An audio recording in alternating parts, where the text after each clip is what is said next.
Eh bien, bonjour tout le monde. Nous sommes actuellement sur la route entre Bratislava et Budapest. Enfin, Budapest, c'est pas pour tout de suite. Il y a 260 km à peu près entre les deux capitales. Donc pour l'instant, nous sommes sur la route pour aller à Komárno, que personne ne connaît, mais c'est quelque part en Slovaquie, au bord du, vous l'avez compris, au bord du Danube. Et là, le Danube, il est devenu un peu complètement fou. Il est en train de s'étaler comme une mer, comme un lac, qu'on n'en voit plus le bout. Pour guider les péniches à travers cette immense étendue, des petites buttes équipées de petits phares sont plantées de ci, de là. Et c'est une immense étendue que nous allons contourner. En plus de cette immense étendue, qui semble être retenue par une digue que nous longeons depuis déjà pas mal de kilomètres, il y a encore d'autres bras du Danube qui serpentent, qui zigzaguent dans tous les sens. On a même vu, assez étonnant, un club de rafting. Sur des eaux calmes comme ça, je ne sais pas comment on fait le rafting, mais bon, rafting, canoë sur les petits bras, c'est des choses encore à explorer. Aujourd'hui, c'est une longue étape de Bratislava à Komárno.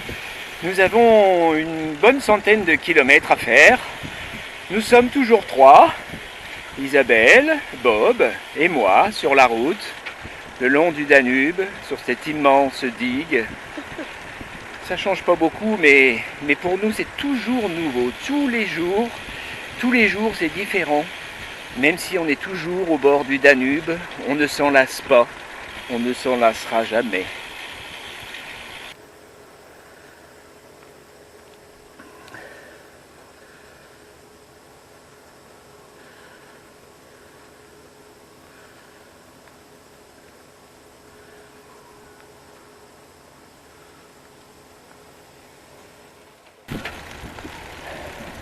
Bon, c'est fou, hein, maintenant qu'ils sont deux là, Isabelle et Bob, ils vont à une vitesse, j'arrive même plus à les filmer.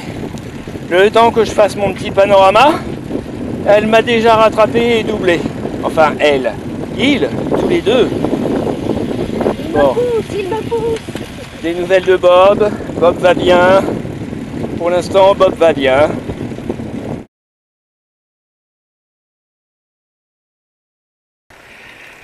Alors il faut que je vous parle aussi un petit peu quand même de l'Eurovélo, l'Eurovélo 6 qui traverse tous ces pays d'Europe. Nous sommes maintenant en Slovaquie et bien sûr le fléchage, les indications ont changé. On sent qu'on va vers le plus rustique, beaucoup plus rustique. Les pancartes se font rares, mais heureusement on a nos beaux compteurs vélo GPS sur lesquels on a enregistré tous nos parcours et qui nous permettent de nous y retrouver, qui nous préviennent d'un virage à gauche, un virage à droite, comme le fait un bon GPS de voiture. Sur l'Eurovélo, depuis qu'on a quitté les endroits un petit peu touristiques d'Allemagne et d'Autriche, je dois dire qu'il y a assez peu de vélos et pour l'instant, on n'a encore pas croisé de cyclo-nomades. Est-ce qu'on serait un peu cyclo-dingo? Je sais pas. On verra plus tard. Vous le saurez sans doute bientôt. En tout cas, pour l'instant, sur la digue à vélo, on va moins vite que les autos, mais à vélo sur la digue, on rattrape les péniches.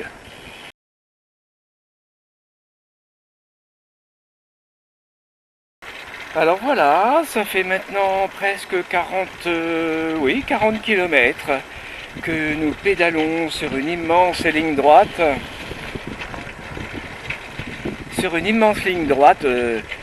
Le long du Danube. Une immense ligne droite à travers la campagne. Un désert humain. Heureusement quand même sur le côté là, il y a une route avec quelques voitures donc on se sent moins seul. Mais c'est encore une expérience fort intéressante. Après ces 40 km, 45 quand on va arriver enfin au pont pour traverser, mais je crois que de l'autre côté ça va continuer encore. On aura donc beaucoup de lignes droites aujourd'hui. Mais ce que je voulais dire, c'est que après ces 45 km de grandes lignes droites et de relative solitude, des cyclistes, c'est rare par ici, mais on en voit un peu quelques-uns. Après donc ces 45 km de grandes lignes droites, quelque part un peu monotones, je me rends compte que il n'y a plus de vélo, il y a un mouvement, des jambes, gauche-droite, l'esprit qui vagabonde. Parfois je me sens un petit peu le Daboville de la route. Il devait être un peu pareil sur sa barque, perdu dans l'immensité atlantique, à ramer du matin jusqu'au soir et du soir au matin peut-être aussi parfois. Nous on dort la nuit, c'est bon. Et en fait tout ça c'est apaisant, c'est rigolo, hein. Beaucoup de gens je pense s'ennuieraient beaucoup, mais moi je trouve ça apaisant. Et avec un bon bouquin audio dans les oreilles, j'ai une petite enceinte là, juste derrière les oreilles, là accrochée à mon appuie-tête. Eh bien, le temps passe, le paysage défile, et là maintenant, je crois que je me sens prêt pour aborder Transamérica et les immensités, les immenses lignes droites du Nouveau-Mexique que j'espère nous traverserons un jour.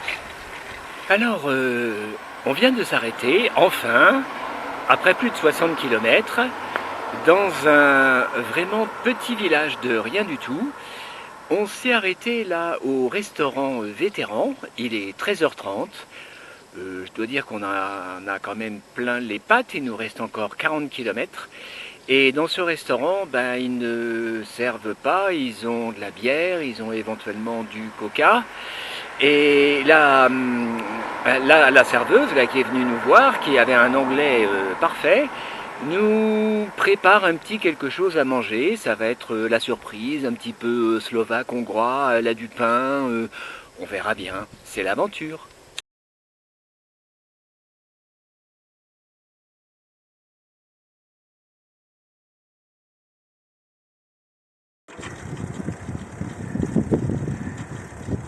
Alors maintenant ça va faire à peu près 90 km que l'on roule. Il était annoncé d'après nos petits calculs 103 km jusqu'à la ville de Komarno. Mais on arrive à 90 et on nous annonce encore pas mal de bornes à faire sur ce long ruban de velours dans son écrin de verdure. Et bon, je pense qu'aujourd'hui ce sera plutôt 110 km. Ça a beau être du plat, qu'il fait beau, que tout va bien, c'est quand même un brin longuet. Et on aura bien mérité la douche, la bière et le restaurant. Surtout après la tartine de Saindoux aux oignons rouges, qui était quand même d'une gastronomie toute relative. Après avoir suivi la digue, l'immense digue là ce matin, le long du Danube immense, eh bien nous avons emprunté un grand bout de piste cyclable, à peine plus tortueux, on est quand même encore abonné aux lignes droites, mais qui ne longe plus vraiment le Danube. Le copain Danube, là, il est là quelque part à droite. Alors de temps en temps on le voit, de temps en temps il s'échappe. En fait, ce que je voulais vous dire aussi, c'est que vous pouvez vous rendre compte de la géographie des lieux et de ces bras multiples du Danube en prenant un petit peu de hauteur.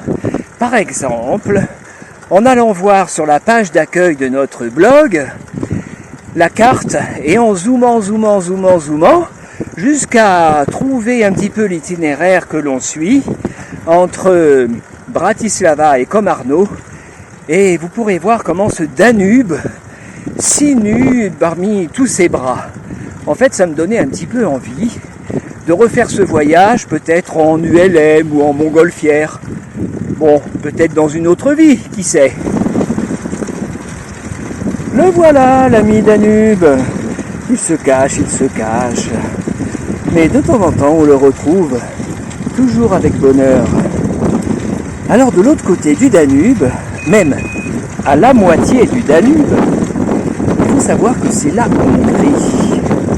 C'est-à-dire qu'on est vraiment à la frontière et que là, tous ces gens dans les caravanes, des fois on pourrait se demander si c'est pas des trafiquants. Et nous voilà donc à Komarno après 107 km, un peu fatigué quand même, hein, une bonne journée, demain il nous en attend encore 90, mais ensuite une petite étape pour aller sur Budapest où nous resterons 4 jours. En attendant, ici c'est une petite ville bien sympathique, un petit peu touristique, des gens parlent anglais, c'est bien, et on a même dîné dans un resto gastronomique. Une excellente soupe à la framboise, soupe froide à la framboise, et d'autres choses très sympathiques. Et ben, je peux vous dire qu'après 1 mois et demi de voyage, où en fait l'ordinaire est quand même plutôt tomates cerises, avec tranches de jambon, un peu de melon, du moins il n'y en a plus depuis que c'est plus du tout une région à melon. Enfin bref, on se nourrit quoi, hein. Et bien de manger un bon petit repas avec une bonne portion de viande, ça a été super. Surtout que à midi, c'était quand même pas terrible. Alors, Komarno, il y a aussi un certain nombre de monuments. Derrière moi, c'est un genre de, je sais pas, de mairie ou de machin comme ça, j'en sais rien. Devant moi, c'est la cathédrale, on la verra plus tard. Et surtout, il y a une place de l'Europe. Et ça, c'est tout à fait dans notre thème. Alors, à plus pour la place de l'Europe. En attendant, bonne nuit.